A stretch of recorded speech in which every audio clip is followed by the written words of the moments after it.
you. This is my first YouTube video since like middle school, so this is gonna be fun. I have been baking a lot of bread since quarantine happened. I've been at home for a lot of days and I've had several friends ask me for tutorials on how I make my bread. So I just decided to go ahead and make a generic YouTube channel so that I can put all of my tutorials in one place instead of having to send it to several different friends. So today we're going to be making a rustic loaf. I had to cut because my cat started eating. Super cool. So today we're making a rustic loaf, which is super easy and it doesn't require any special tools. You don't need a KitchenAid mixer. You don't need anything other than a couple bowls, an oven, your hands. This loaf is baked in a Dutch oven, which is like a cast iron pot. You could probably do it without it, but cooking or baking in a cast iron pot makes it get that really like crusty topping that's so nice in a rustic loaf. So I personally think that it is a good idea to bake inside of a Dutch oven, but if you don't have one, go ahead and try this recipe out on just maybe like a baking stone that's already nice and hot, and let me know how it turns out. Thankfully, these ingredients are super cheap, so if it doesn't turn out great, it's okay. All right, so let's get into the tools that are needed to be able to make this loaf, and then we'll go from there. All right. Okay, so the tools that you're going to need today to make a rustic loaf are super simple, and I'm going to show you what you need right now. So you're going to need a medium to large size bowl, preferably with a lid so that you can avoid using single-use plastic to cover it. But if you don't have that, it's okay. This is just a little stainless steel bowl that my husband got me for Christmas, anniversary, can't remember, but I appreciate it. So that's going to be for the bulk of the kneading and the first fermentation process. Okay, a smaller glass. I like to use glass for the yeast because I can see what's happening. I can see that it's starting to wake up and it's just fun to watch. So you can use whatever bowl you have. It doesn't matter. I'm just going to use this glass one, and I like that it has a lid again so that I don't have to use plastic wrap over it to keep it warm. Measuring spoons and a set of teaspoons, tablespoons. I'm not going to be doing the actual measurements in this video. I will just be linking the recipe because I know a lot of people probably will want to cut down this recipe or double it or triple it for whatever your needs are. So I don't want to say the measurements and confuse people while they're trying to do their measurements. So anyway, and then I have my handy dandy Lodge cast iron Dutch oven. Doesn't have to be Lodge, that's just what I have.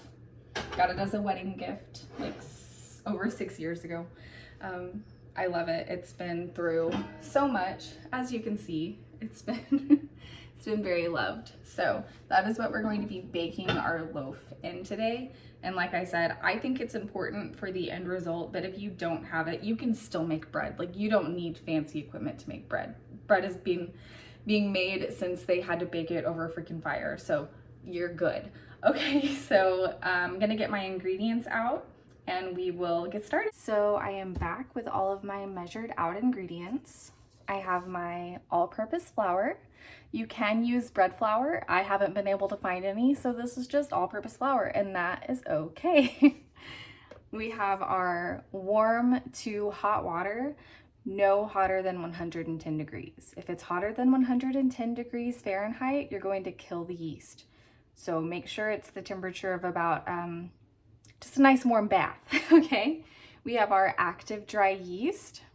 I'm gonna go ahead and pour that into my water. And it is going to start waking up.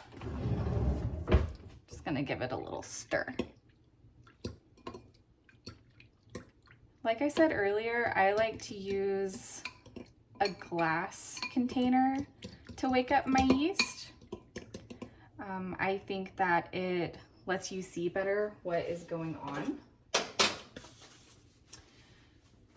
Now, there are going to be a lot of recipes that tell you, I'm just going to lightly cover it to kind of keep the warmth in there. There will be a lot of recipes that tell you to just add the yeast in with the dry ingredients and then add the warm liquid that you're going with and then just start kneading. I think that's risky because yeast is alive, and if you've had your yeast in the refrigerator for a long time and you haven't used it, you don't know if that yeast has just stopped being active. So you run the risk of going through all of the kneading, all of the proving, all of the rising, all of the baking, and then you have a dense, just bad loaf because your yeast wasn't awake. So I always like to start it in the water. That way, you know right up front if your yeast is alive. And if it's not, then go get different yeast, because using bad yeast is just, there's no point. So start it like this. Measure out your dry ingredients, which is going to be, like I said, your all-purpose flour. And then I have some just kosher sea salt right here. I'm gonna put that in.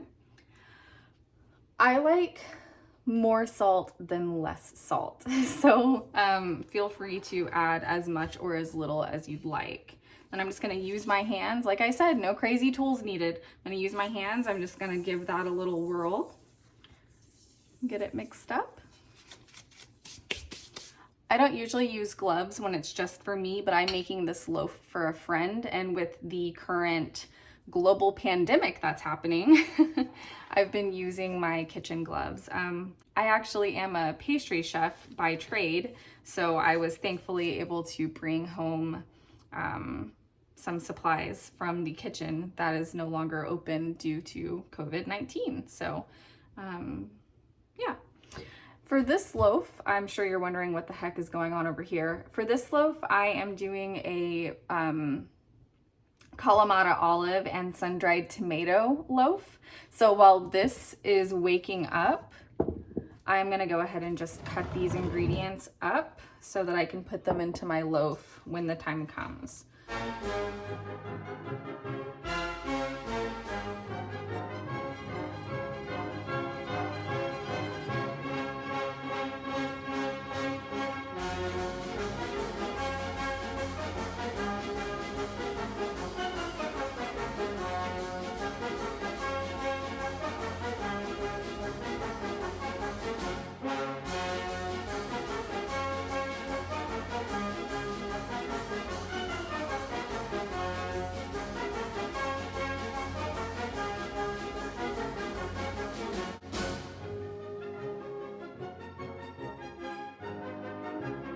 And by this point, our yeast should be awake. It's a little chilly in my kitchen today. Yeah, look, oh my gosh, she's waking up. Can you see? So it started off just kind of like cloudy water, and I'm not sure if you can see this, but the yeast is floating up to the top. It's bubbling. It's really fun to watch. I actually wish that I could get a better shot of this, but this means that my yeast is alive and ready to do its job. So I am going to just pour it into the flour. Okay, scrape out the excess with my hand, again, using as little kitchen tools as possible because I hate dishes. All right. I'm gonna use my tools, my God-given tools, my hands. I'm not putting this in a KitchenAid. I think that working with dough is relaxing, and I don't really like to put it in a machine if I don't have to.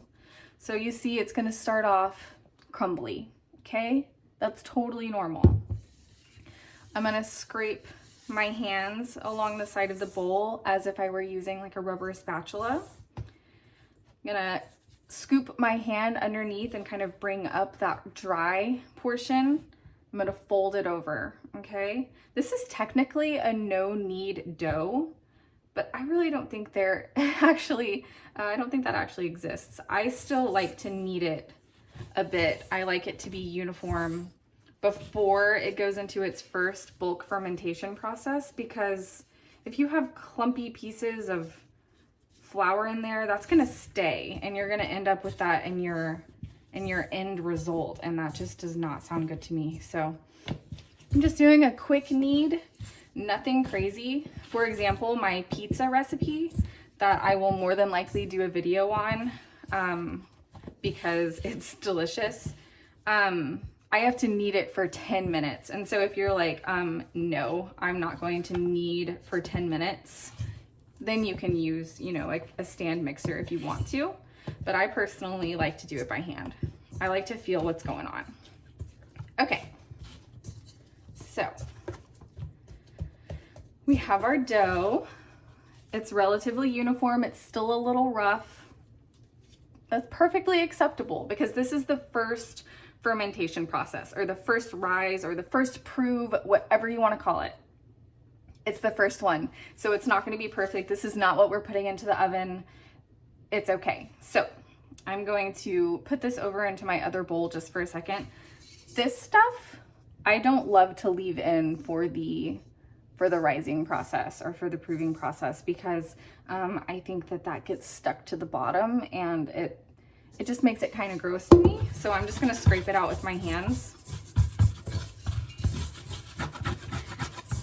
And if you notice, this recipe didn't call for any sugar or any oil. So, I mean, as far as bread recipes go, A, it's cheap, B, it's easy, and C, relatively healthy.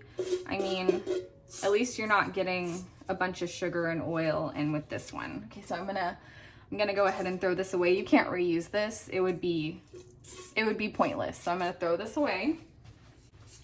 I'm going to put my lovely ball of dough, and it looks so little right now, but you guys are gonna see once it has risen, it's going to be at least double that size, which is always really fun. Okay. And this is where having a bowl with a fitted lid comes in handy. I'm just gonna put that on, and I'm gonna set it off to the side and let it rise for about an hour. Keep in mind that the temperature of your kitchen absolutely matters.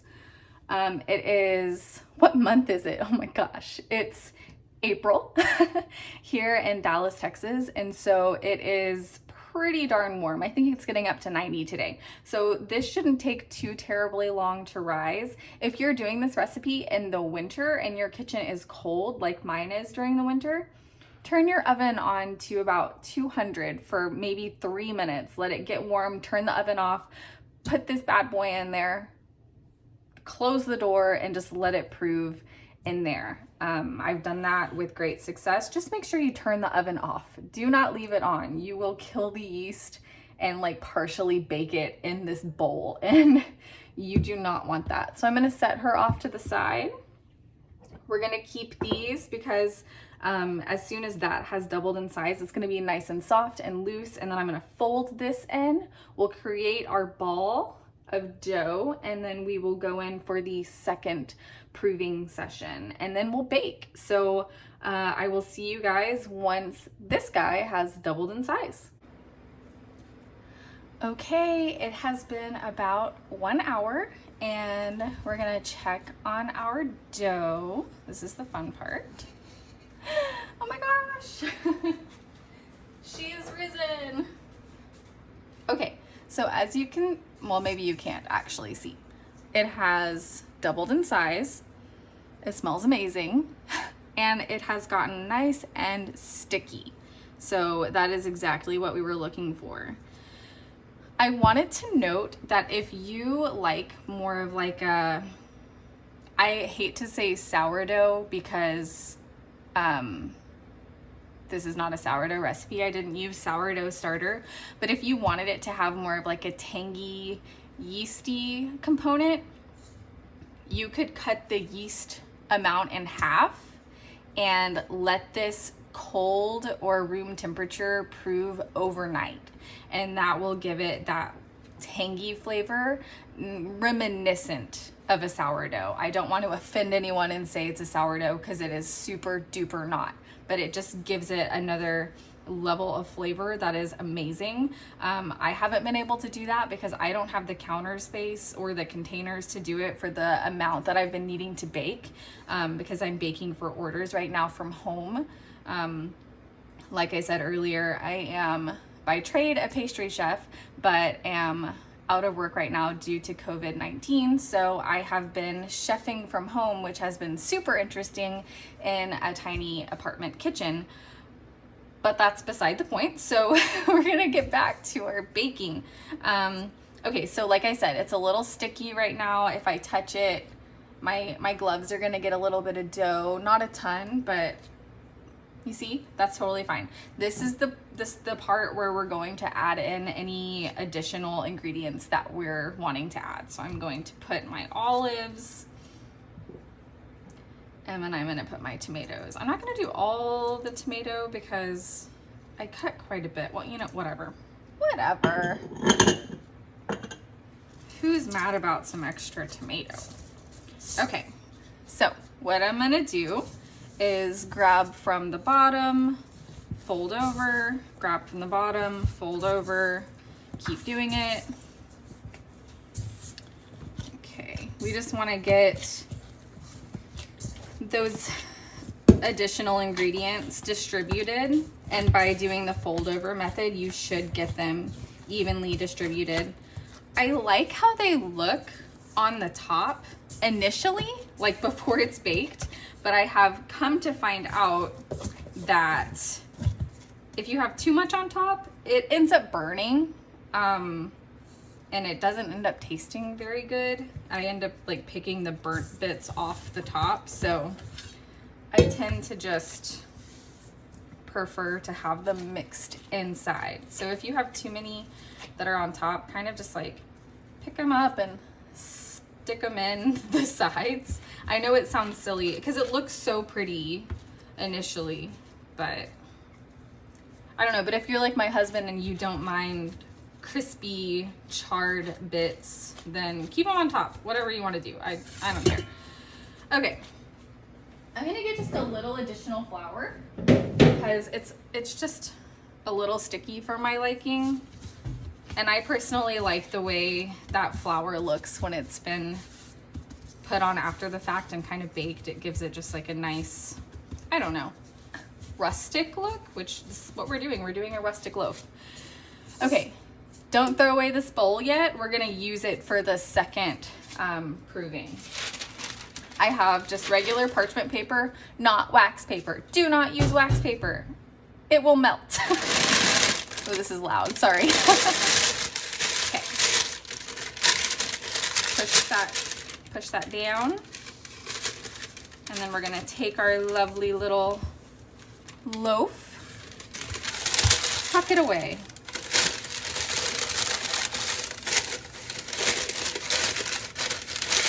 Okay.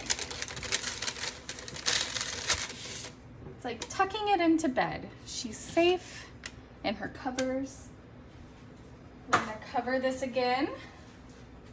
And I know, it's annoying, but we're doing a second proving. Close that and set it off to the side.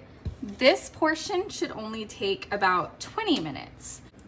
Okay, so now we have our dough rising for the second time. This is gonna be the final one, I promise. You're not gonna have to do it again. Keep it covered, keep it in a warm location, safe from kiddos. You don't wanna move it around too much. You'll knock those air bubbles out, and that's what creates those lovely bubbles when it's baking, so be gentle. Okay, here's where our handy dandy notebook, our handy dandy Dutch oven comes in. So I have a cold oven currently, and I'm going to put my Dutch oven into my cold oven, okay? All right. and I'm turning my oven to 425 to 450 degrees Fahrenheit. My oven tends to run kind of warm or hot, whatever you want to say. So I tend to do about 25 degrees less than what a normal recipe would call for. So if you know that your oven is low, do 450. If you know that it's hot, do 425, do 400. Know your oven. So while that's preheating, the dough is going to be rising. They should be finished at the same time. Usually they are. And my kitchen is nice and hot today, so oh, I made it. I just realized that one of my sleeves was rolled up and the other one was rolled down. It's a new look, like don't even worry about it. Okay, we're back and our dough has successfully doubled, if not more, in size.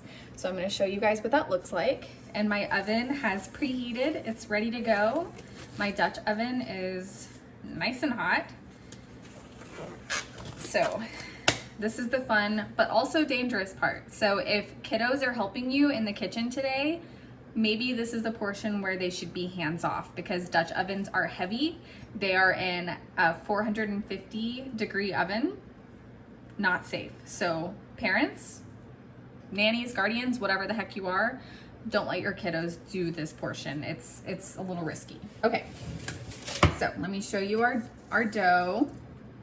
See how big it is? Remember how small it was? So this is perfect. This looks great. Okay. I'm going to take a moment to try to adjust my camera so that you guys can see what I'm doing because this portion is the kind of risky part. So hold on just a second.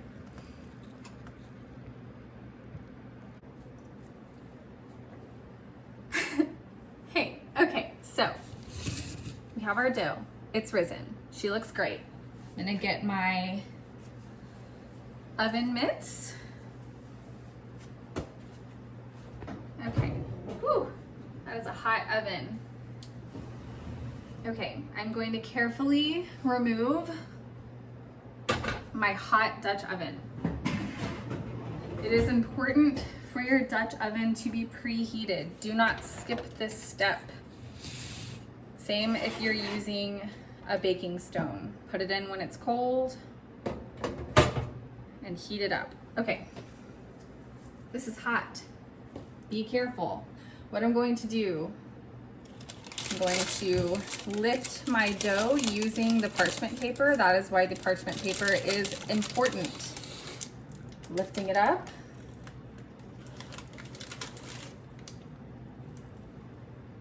I don't know if you can hear that, but it did a nice little sizzle.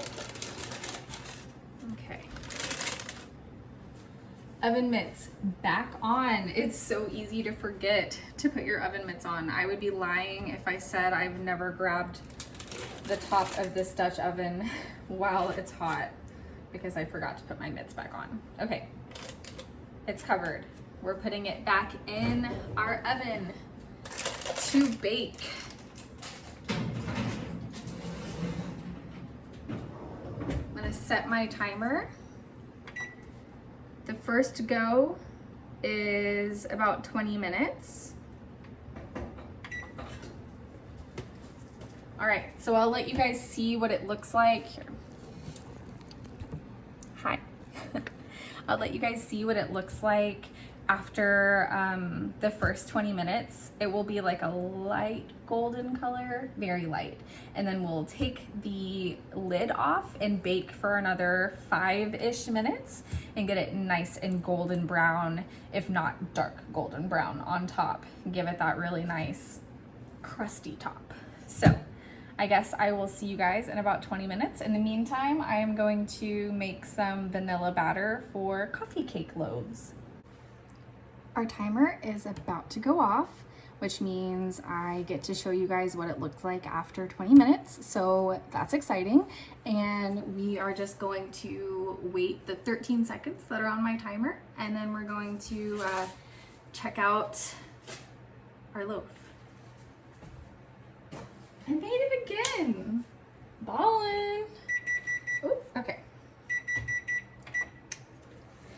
I can smell the olive and the tomato. It smells amazing. All right, you don't have to pull it all the way out of the oven for this step, but I'm gonna do it to be able to show you guys what's going on. Okay, look at the paper. Ah, oh my gosh, it smells so good. Can you guys see? Look how beautiful that is. It is a nice, light, golden brown. We do want to bake it a little bit longer because I can guarantee that it is not finished baking inside, but it looks and smells so good. I'm gonna give it a quick little, okay, this is amazing. All right, we're gonna go back in the oven. I'm gonna move my oven rack down because it's really high up right now for some reason, and I don't want to burn the top by it being too close to the coils.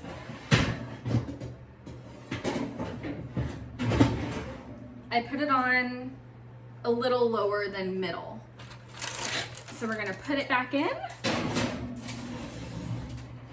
All right, I'm gonna set my timer for 5 minutes. 4 minutes, just to be safe. I would rather have to add more time than it burn. Okay, so we have 4 to 5 more minutes and then we're done. It just needs to cool and then you can cut it and eat it, and it's amazing. And I can't wait for you guys to see the end product, and I will show you how to ensure that it is done throughout without having to poke it with a thermometer. Most people don't even have a kitchen thermometer. So, all right, we will be back in 4 to 5 minutes. All right, our hopefully last timer is about to go off, and then we can see if the top is the color that we want it. If we want to go a little bit longer, we can, but I have a feeling that it's going to be just fine after these 4 minutes. And then I will show you how to make sure that it's done throughout, because you don't want a doughy loaf. All right, 2, 1. All right, I wish you guys could smell what this smells like. Oh my gosh. That's perfect. Okay. Can you see? Oh my gosh, it looks so good. I'm gonna go ahead and turn my oven off at this point because, woo, that's hot.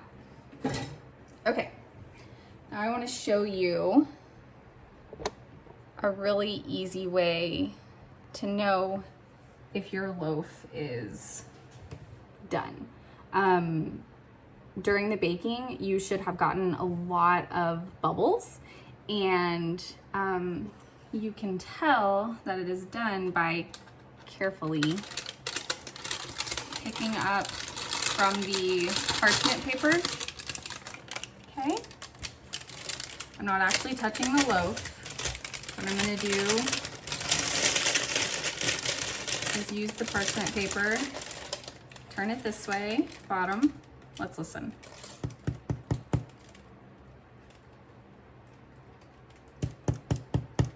Sounds hollow, so that's a good sign. That means that it is baked all the way through and it is ready to cool. And if you listen carefully, you can hear all the cracking, which is, oh my gosh, I just love baking bread.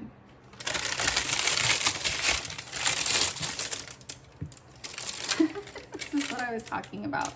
This is a tomato that has puffed up like crazy and burnt. So we don't want that. We'll just take any of those off because that's not gonna taste good. The olives tend to not burn because they have a high moisture content, but these dried tomatoes, they don't have any moisture, so they burn and they don't taste good. So we'll just throw those away. So there you have it. That is our super easy rustic loaf with sun-dried tomatoes and kalamata olives. I really want to know if you tried this recipe. Let me know what you think about it. If you think something needs to be changed. let me know. Please tag me in any pictures of this loaf that you make because I want to see it. I want to see what it looks like when you guys make it. I have an Instagram. If you don't already follow me, it's at My Riddle Kitchen. My last name is Riddle, so it's a pun. And I also have a website, which is myriddlekitchen.com. So here's our loaf. It's beautiful. And I can't wait for my friend to be able to cut into it and let me know what she thinks. Okay, you guys, I look forward to doing more videos for you. And if you have any requests on recipes that you've seen on my blog or on my Instagram, just let me know and I would be happy to do a YouTube tutorial. Unless, of course, it is a brain dead brewing recipe, in which case I can't share it, but I'm happy to give you generic recipes that you can kind of build off of to create recipes similar to what you may have had at Brain Dead. But yeah, that's all I can do. Okay, you guys, thank you so much for watching my first video. I hope you enjoyed it. I really do look forward to making more videos for you. And yeah, have fun in quarantine. And I will see you guys hopefully